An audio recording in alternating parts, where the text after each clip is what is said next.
Ang mga ito nag-aano ng kalat, hindi ang tao. Ang mga ito, mga ibon. Yan o, lalaki.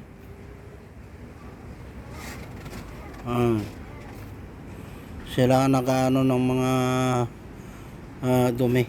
Kaya silang nagkakalat. Ayan o, tignan nyo, ang dami.